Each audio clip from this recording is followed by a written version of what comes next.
จะมองยังไงฉันคิดว่าไม่สำคัญแค่รู้ว่ารักเธอจนหมดใจ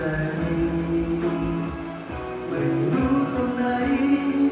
ขอเพียงแต่ให้เป็นเธอไม่มีตรงไหน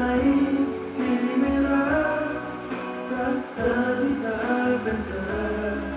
ไม่ได้ฟังเธอฉันรักเธอเพียงผู้เดียว